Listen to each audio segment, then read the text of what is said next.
is no problem too large for government to solve and no concern too small for it to care about. A voice that most people, most sane, rational people, smart people, agree is one of the most conservative voices in the state of Wisconsin and beyond. Will is an indispensable organization. The essential mission is to keep the republic. Welcome back to If You Can Keep It, a podcast created by the Wisconsin Institute for Law and Liberty. I'm here with President Rick Esenberg, who is back as our co-host for what I'd like to call Season 2. We want to give you a sense of what's coming your way. Season 1, if you listened over the summer, thank you, we focused on the broad strokes of the constitutional republic. This season, we're drilling into specific issues unfolding right now, topics that shape our daily lives and the direction of our country. And politically speaking, there's no bigger issue at the moment than redistricting. So it's the perfect topic for this first episode. We all know the basics. Congressional and legislative district lines are redrawn every 10 years. But with a midterm election coming up next year and control of the U.S. House very much in play, both political parties are looking for any advantage they can find. That makes the redistricting battles happening across the country especially important. That brings us to today's guest, Joe Handrick. Joe is, let's just say, a guru of election data and redistricting here in Wisconsin. In my view, there's no better source for understanding Wisconsin election data and the current redistricting battle. He's a former state legislator, so he'll be able to share his perspective on the entire redistricting process. Rick, Joe, and I are going to unpack what's unfolding right now with Wisconsin's congressional maps and look at how similar fights are playing out in states like Texas, California, and Indiana. There's so much to talk about with SCOTUS decisions on the horizon. There's no doubt we'll dedicate more episodes to this topic. With that, Rick, welcome back to Season 2. And Joe, we're glad to have you as our guest today. So Rick, I just wanted to get started with you. Why don't you let us know kind of what's happening right now with Wisconsin's congressional maps? Well, it turns out I just gave a talk in which part of what I said had to do with redistricting. And as I told a local radio show host last week, when it comes to redistricting, this is our third case in the last 4 years. And I feel a little bit like Michael Corleone in the regrettable Godfather Part 3. I thought I was out and they pulled me back in. These congressional maps were obviously, just for a little bit of background, there's always redistricting after a decennial census. This United States Supreme Court has decreed that legislative districts have to be equal in population. And each time the decennial census comes out, it is established that, people have moved, people have died, people have been born. The districts are no longer equal in population. And so they have to be adjusted. And the responsibility for this is on the legislature. But in Wisconsin, at least, the legislature has to enact a law, which is signed by the governor. And so basically the legislature and the governor have to agree. When there is divided government, where different parties hold these two branches of government, agreement is well nigh impossible, right? Because redistricting is it really goes to whether you get to keep your job or not. So after the 2022 census, Governor Evers and the Republican legislature could not agree. We felt that it was important that this be done in state courts. We brought a case on behalf of a group of voters throughout the state called the Johnson Group. And we argued that the state Supreme Court, we filed an original action. We said the state Supreme Court should redraw these district lines, that it should take what we called a least changes or constitutional approach. That is, it should do no more than whatever is necessary to make the districts equal in population again. And that judges should not involve themselves in trying to decide whether the districts were politically fair. And the reason is that, if you can, partisan advantage is ephemeral. It changes from time to time. It really is based on an assumption that political parties don't need to adopt their point of view to appeal to the voters in a particular geographic area, that their voters should be selected and packaged for them. And courts really don't have any neutral standard for determining what's politically fair. We just heard, there was a Spectrum News article that came out. The plaintiff was making an argument that we have so many wasted votes and we have all these non-competitive districts. An incumbent gets 65% of the vote, a Republican gets 65% of the vote. They said we need to create more competitive districts, and that's why they brought this lawsuit forward. And I don't know, maybe Joe or Rick, whoever wants to respond to that. Why, if you were to tell somebody who wants to follow the argument of we're a 50-50 state, why don't we have 4 Republicans and 4 Democrats represent us in Congress? What would we say to that? Hey, Joe? Well, that gets to the question of proportionality. And the other side continues to argue that if they get 50% of the vote, they're entitled under equity to get 50% of the seats. But the problem with that is there is no expectation of proportionality in the Constitution or in law. And there's a couple of reasons why it doesn't work out. The first is voters have self-segregated into Republican and Democratic areas.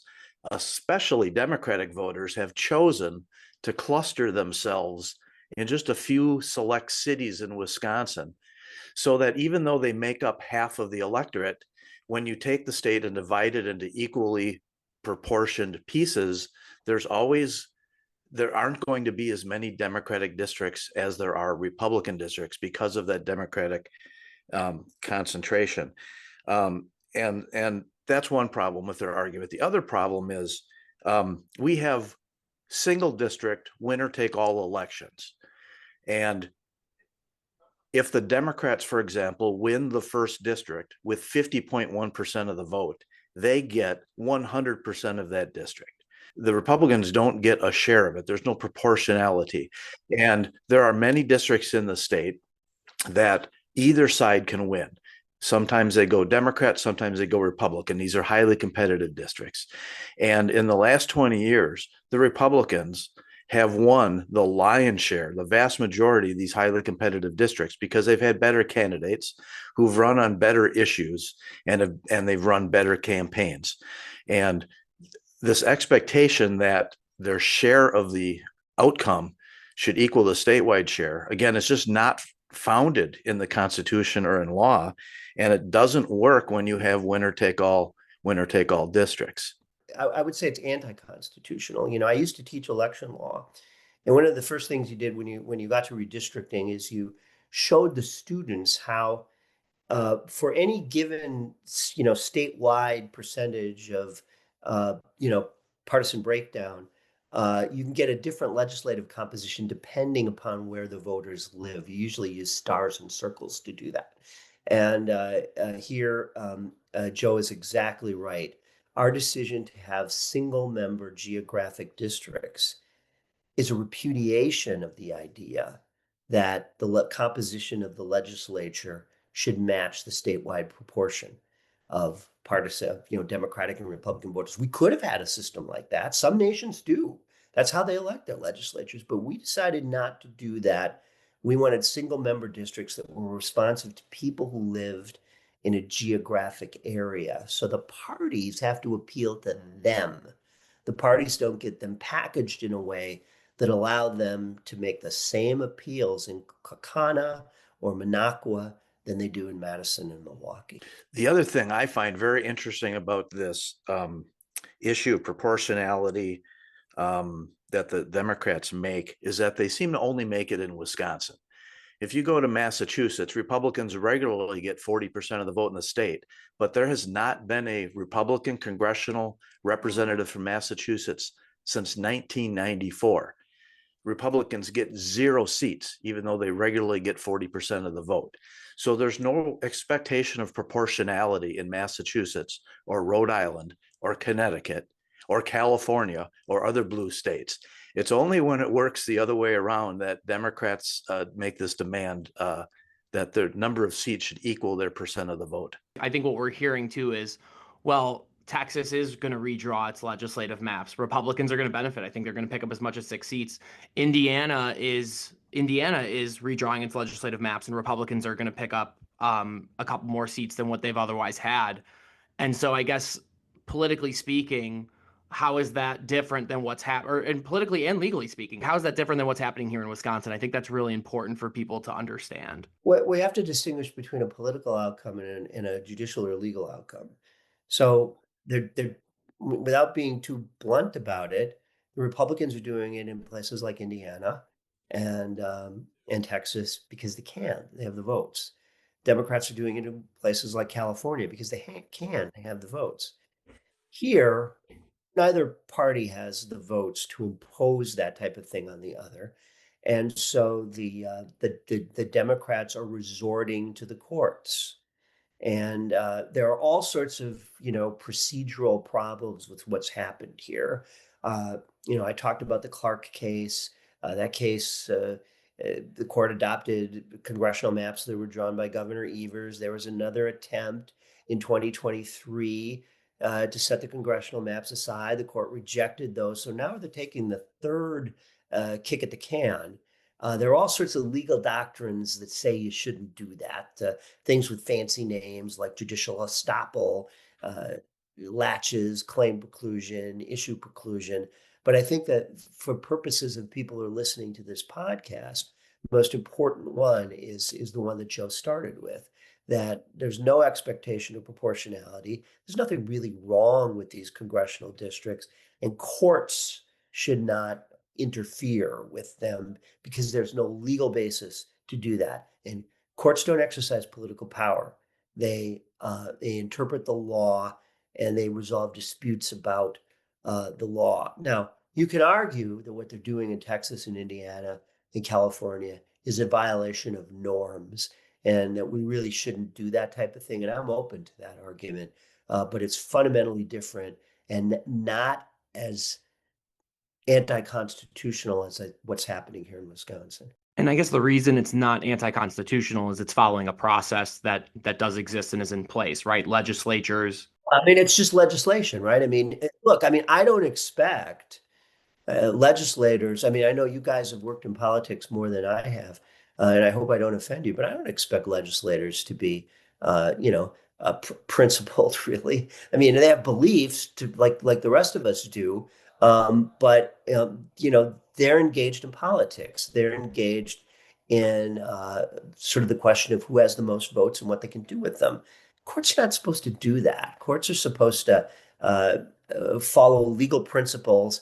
And if those legal principles lead us to a conclusion that the legislature has done something wrong, well, yes, then courts step in, they act, they change what's happened. If not, they leave politics to the politicians.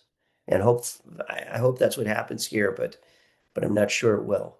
And Rick, I'm one of those who actually, and I've stated this publicly, I'm one of those that actually does not like redistricting in the middle of cycles.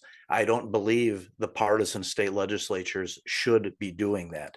In fact, in 1992 in Wisconsin, the federal court put in place our legislative map, and our Constitution says the legislature can do it once a decade.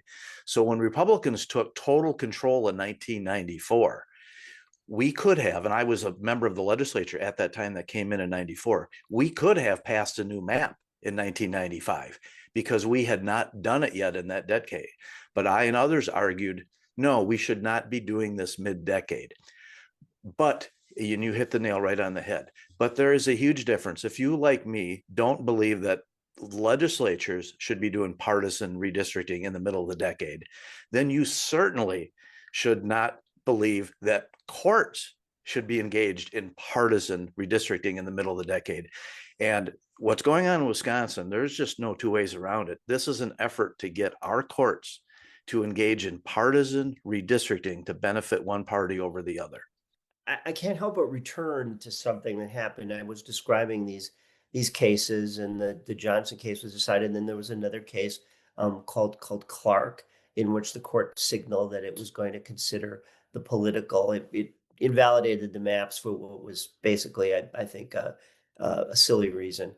and they were going to draw new maps. We, on behalf of our clients, drew maps without considering what the political lean would be.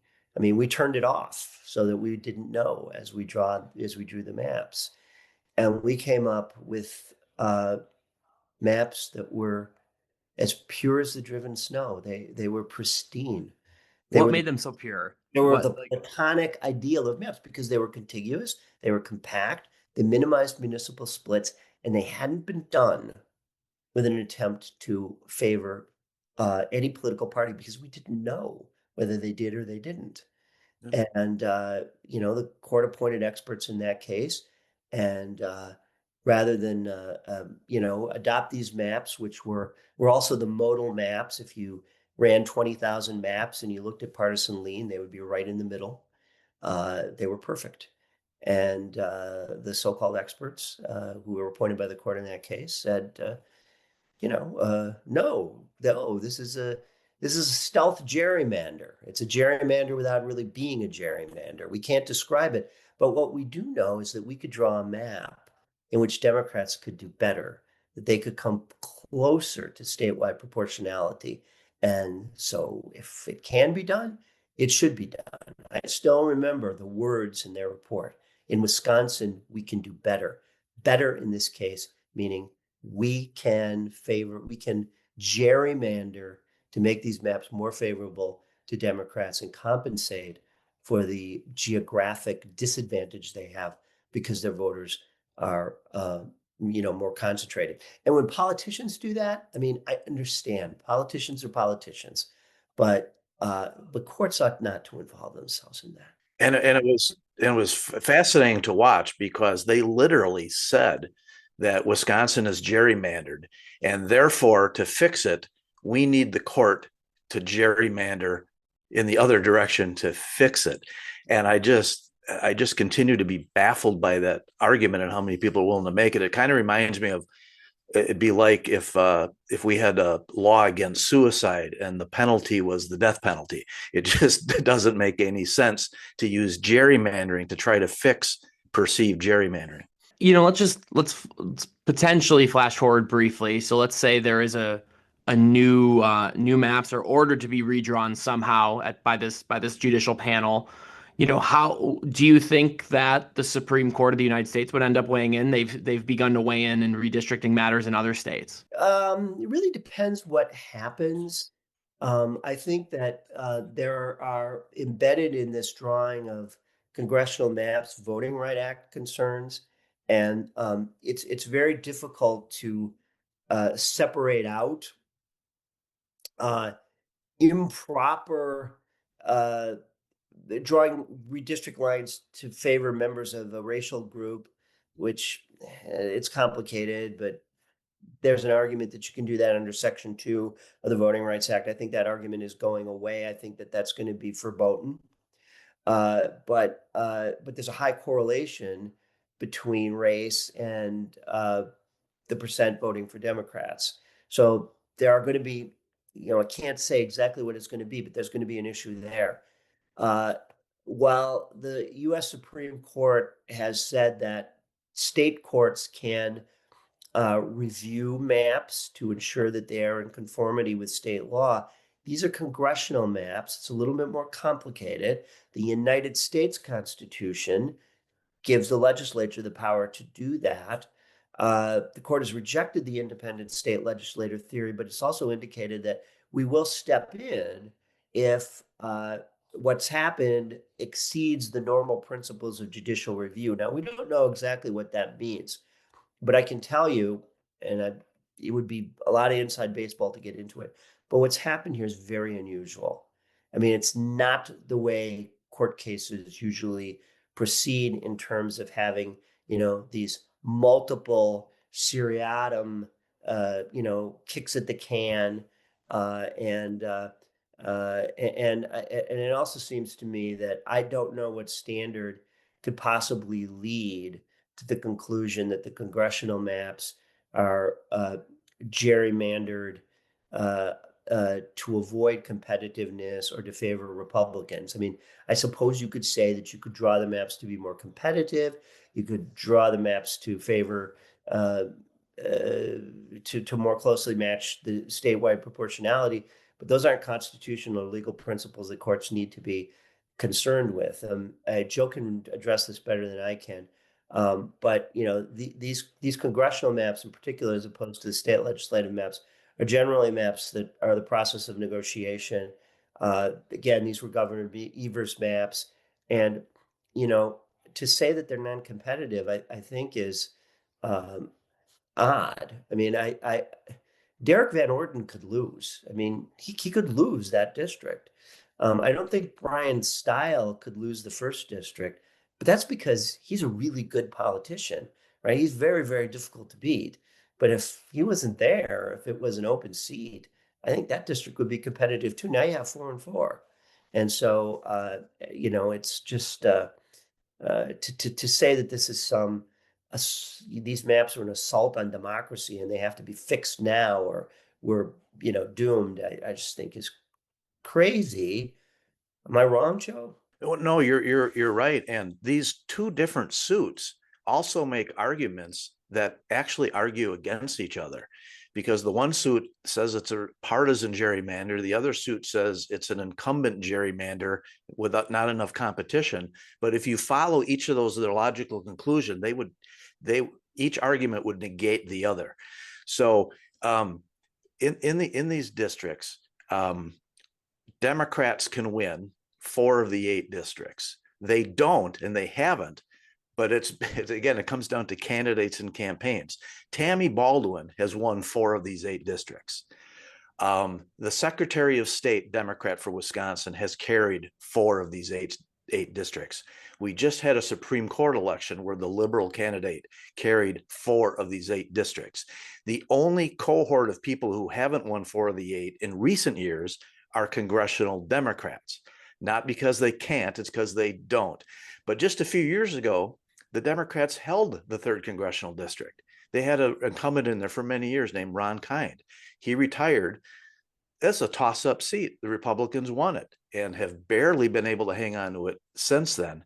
And the Republicans or the Democrats also held the 7th district up north until 2010, when Dave Obey, after 30 years, gave up his seat, and the Republicans were able to win it as an open district. So this notion that the Democrats have that we're entitled to 4 of these 8 seats just is not backed up by the fact, but by the facts of elections. They could win 4 of these 8. They just don't. So what they want the courts to do is they want them to jerry-rig these districts so that the Democrats will win 4 of the 8. And what that means is we have 2 highly competitive districts right now, Van Orden and Stile. If those seats are both generally toss-up seats, the Republicans have won them recently. If they change those seats so that the Democrats will win them, now suddenly, what have they done? They've eliminated every competitive district in Wisconsin, and now we have 0 competitive districts. So it'll be fascinating if these 2 cases move forward. I would think that the Republican side will be able to call witnesses from the other case and say, hey, that case you made over in the other court, make it here.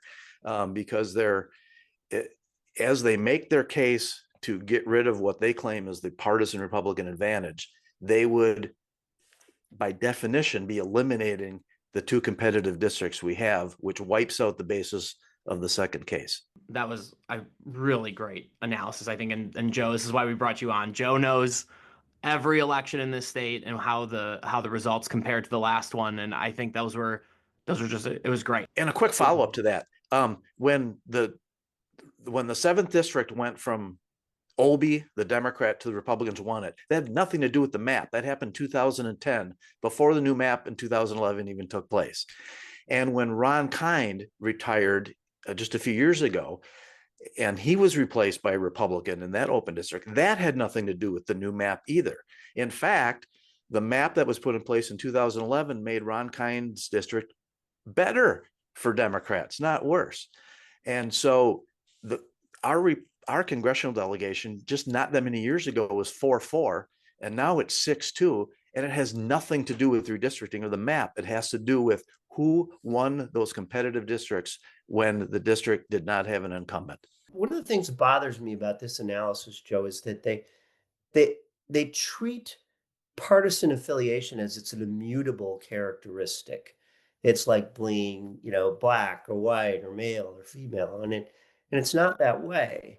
I think what it seems to me that's what's happening here is that the Democrats want to run in say districts in central and northern Wisconsin, the same kind of candidate they would run in Dane or Milwaukee, and you don't get to do that.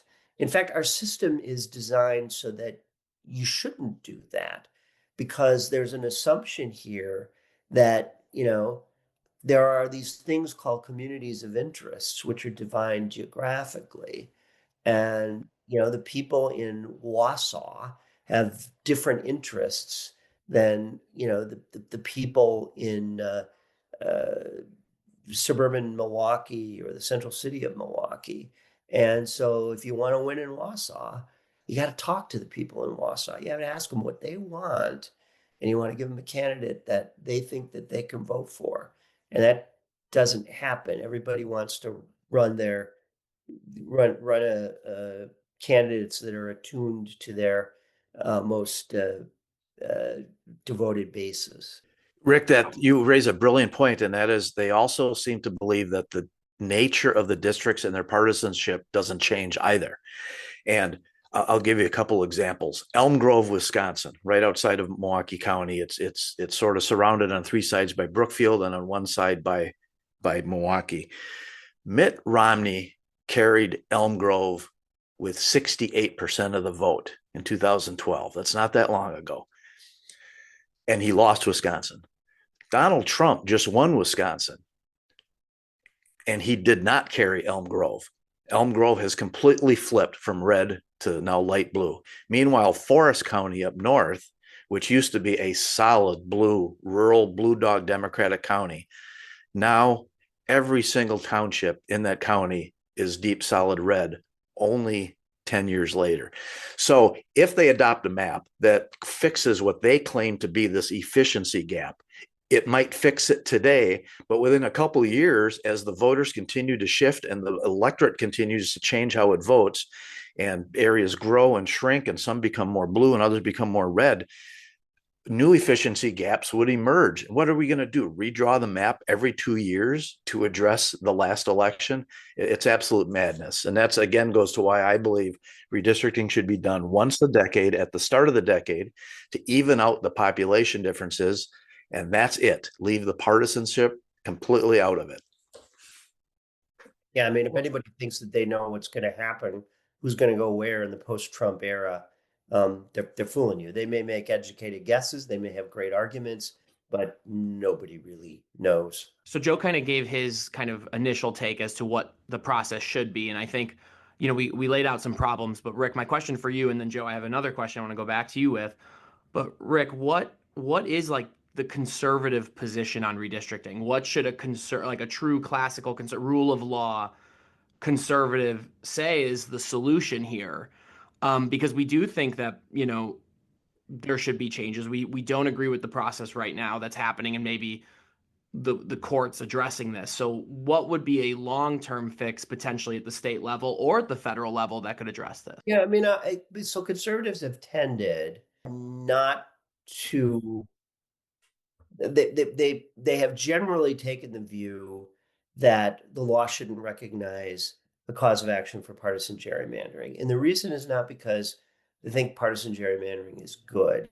It's that there really is no test to determine partisan gerrymandering, which is not infinitely manipulable, and that can't be abused by a court that wants to see a particular outcome. And so that it is a thing for which there really is only a political remedy. The political remedy could be to have a redistricting commission.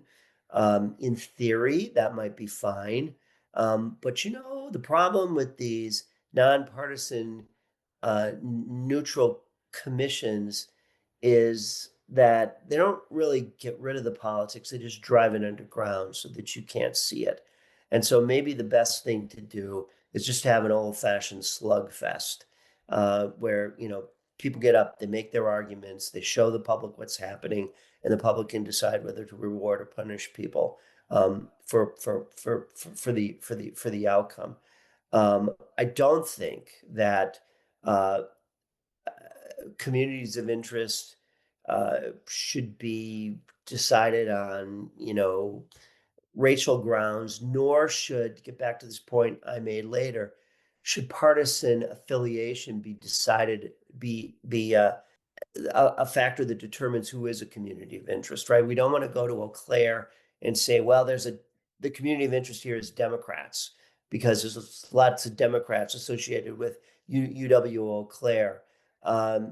Because I think that at that point, you really are having the political party trying to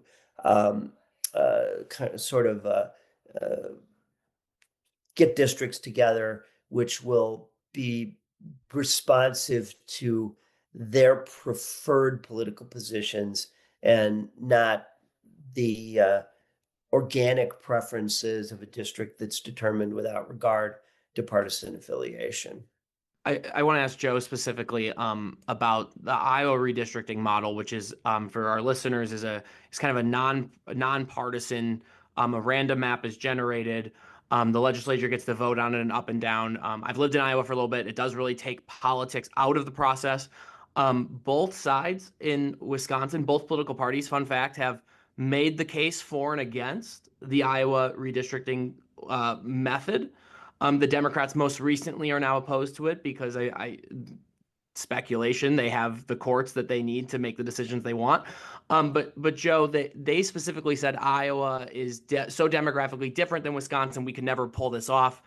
Do you believe in that, or could the Iowa model be replicated, or is it because the way that state is just so rural that it just works out? Yeah, well, Iowa and Wisconsin are really different, just in the way they're laid out, and the concentration of voters, and the presence, or in Iowa's case, the lack of presence of a sizable minority population. It has worked for Iowa. What I find fascinating, and you alluded to this, is that, yeah, Democrats in Wisconsin were all for the Iowa model until Republicans proposed it, and Democrats woke up and realized they controlled the Supreme Court. Then suddenly they were against it. The problem I've always had with the nonpartisan commissions is somebody's got to appoint these people, and they tend to be partisans. And as Rick said, it just drives it underground. Part of the reason Iowa works is it is a nonpartisan model, but the legislature still has the final say. They have like a veto. And the people on the commission drawing the maps, they know who's running the show. And they know that if they came out with a map that was hostile to the people that were constituted the majority, they'd probably get vetoed. So that sort of pushes them towards a map that both sides can live with. If someone can figure out how to appoint people to this, I've always joked that I think nonpartisan commissions are great as long as I can be one of the commissioners. If someone can crack that about how do you appoint them without having it actually just be proxies for the appointors, like, for example, Tony Evers had this People's Commission. It was just a joke. I mean, it set nonpartisan redistricting commissions back 50 years. It was just such a joke. The only thing I can come up with is sometimes when we're trying to make things nonpartisan, someone that's been in this whole my life, I'm not sure there is such a thing or such a person. This might be one where maybe it's better to actually have it be partisan, where you take 2 people or 4 people, each side gets to appoint 2, and you lock them in a room and say, no, you guys, the 4 of you come up with a map. All 4 of you have to agree to it, or 2 of you, or whatever it is. Sometimes that can work better than trying to pretend that people are not partisan.